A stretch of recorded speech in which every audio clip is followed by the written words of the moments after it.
कोलकाता एक शहर जो अपनी संस्कृति और गंगा के तटों के लिए जाना जाता है। लेकिन 19 फरवरी 2025 को इस शहर के टांगड़ा इलाके में एक ऐसी घटना घटी जिसने हर किसी के रोंगटे खड़े कर दिए। एक घर जहां एक साथ 3 जिंदगियां हमेशा के लिए खामोश हो गईं। 2 भाइयों, उनकी पत्नियों और एक मासूम बेटी की कहानी जो भयानक साजिश में उलझ गई। सवाल ये है कि आखिर इस घर में हुआ क्या था और कौन था इस खौफनाक हत्याकांड का जिम्मेदार और क्यों। जानने के लिए इस वीडियो को एंड तक देखिए, लाइक और सब्सक्राइब करना ना भूलिए। तो चलिए शुरू करते हैं। दोस्तों नमस्कार, मैं मन्नू आपका स्वागत करता हूं क्रेजी मन्नू में। 19 फरवरी 2025 की सुबह कोलकाता के टांगरा इलाके के एक घर से पुलिस को एक भयानक खबर मिलती है और जब पुलिस मौके पर पहुंचती है तो देखती है कि एक घर के अंदर 3 लाशें पड़ी थीं। 2 महिलाएं सुदेशना डे और रोमी डे और एक 14 साल की मासूम लड़की प्रियंवदा डे। तीनों के गले और कलाई कटे हुए थे। खून से सनी दीवारें और फर्श इस बात की गवाही दे रहे थे कि ये कोई साधारण मौत नहीं थी। लेकिन दोस्तों तभी एक और चौंकाने वाली दुखद घटना होती है। इसी परिवार के 2 मेल सदस्य प्रसून डे और प्रणय डे का उसी दिन ईएम बाईपास पर एक कार एक्सीडेंट हो जाता है जिसमें वो दोनों गंभीर रूप से घायल हो जाते हैं। ऐसा कैसे हो सकता था? क्या ये महज इत्तेफाक था या एक गहरी साजिश का हिस्सा? पुलिस ने जब जांच शुरू की तो उन्हें पता चला कि ये डे परिवार का घर था। प्रसून और प्रणय 2 भाई जो चमड़े के कारोबार से जुड़े हुए थे। उनकी पत्नियां सुदेशना डे और रोमी डे और उनके बच्चे प्रियंवदा डे और प्रतीप डे इस घर में रहते थे। लेकिन इस परिवार की जिंदगी बाहर से जितनी सामान्य दिखती थी, अंदर से उतनी ही उलझी हुई थी। पुलिस को एक और चौंकाने वाला खुलासा होता है कि इस परिवार पर 15 करोड़ रुपए का कर्ज था।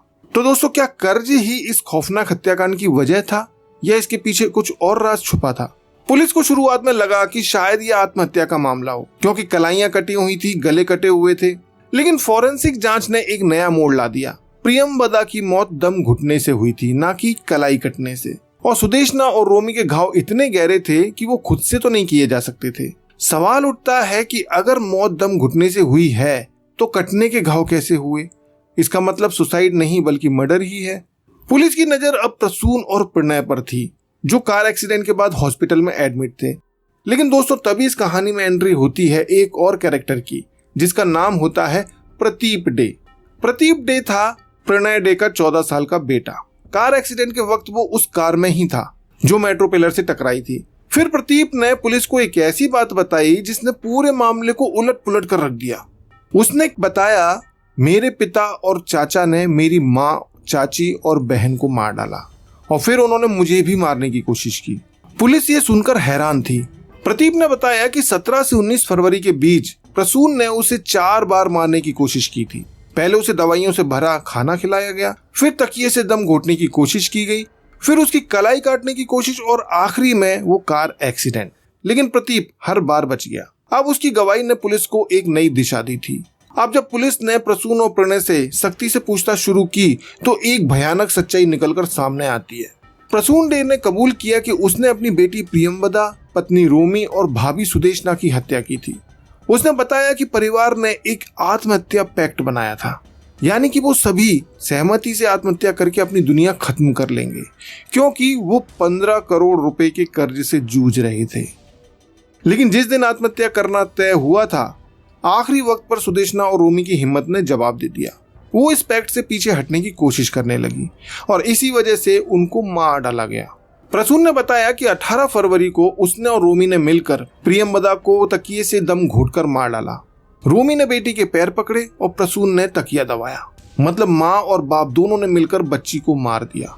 इसके बाद रोमी ने अपनी कलाई काटने की कोशिश की लेकिन वो नाकामयाब रही। फिर प्रसून ने उसकी कलाई और गला काट दिया। इसके बाद उसने सुदेशना की भी हत्या उसी तरह की। लेकिन दोस्तों प्रणय का इन्वॉल्वमेंट अभी भी रहस्यमय था। क्या वो इस साजिश का हिस्सा था या सिर्फ एक साइलेंट विटनेस? पुलिस ने प्रसून को टांगरा के घर ले जाकर क्राइम सीन को रिक्रिएट करवाया। उसने कैसे कैसे इस हत्याकांड को अंजाम दिया वो सब रिपीट करके दिखाया, जिससे पुलिस को यकीन हो गया कि वो सच बोल रहा था। लेकिन प्रणय ने कोई कबूलनामा नहीं किया। उसका कहना था कि उसे अपनी बेटी की मौत की जानकारी नहीं थी। लेकिन प्रतीप ने तो अपनी गवाही में प्रणय के बारे में बताया था। इस वजह से प्रणय भी जांच के दायरे में था। 3 मार्च 2025 को प्रसून डे को गिरफ्तार कर लिया गया। उस पर अपनी बेटी, पत्नी और भाभी की हत्या का आरोप लगा। प्रणय को भी बाद में गिरफ्तार किया गया, लेकिन उसकी भूमिका अभी भी जांच के दायरे में है। प्रदीप, जो इस हत्याकांड का इकलौता जीवित गवाह था, उसने कोर्ट में अपनी गवाही दी। उसकी हिम्मत और साहस ने पुलिस को इस मामले को सुलझाने में मदद की। लेकिन एक सवाल अभी भी अनसुलझा है कि क्या ये सिर्फ कर्ज की वजह से हुआ या परिवार के बीच कोई और भी छिपा हुआ राज था। खैर दोस्तों, ये कहानी एक परिवार की है जो बाहर से सुखी दिखता था, लेकिन अंदर से कर्ज और अवसाद के बोझ के तले दबा हुआ था। प्रसून और प्रणय ने अपने परिवार को बचाने की कोशिश में उसे ही खत्म कर दिया, लेकिन प्रदीप, जो इस ट्रेजेडी से बच निकला, आज भी एक नए घर की तलाश में है। ये कहानी हमें सिखाती है कि कर्ज और मानसिक दबाव इंसान से क्या क्या करवा सकता है। बाकी आप इस बारे में क्या सोचते हैं, अपनी राय कमेंट बॉक्स में जरूर लिखिए। वीडियो पसंद आया हो तो लाइक कीजिए, शेयर कीजिए और देखते रहिए क्रेजी मन्नू।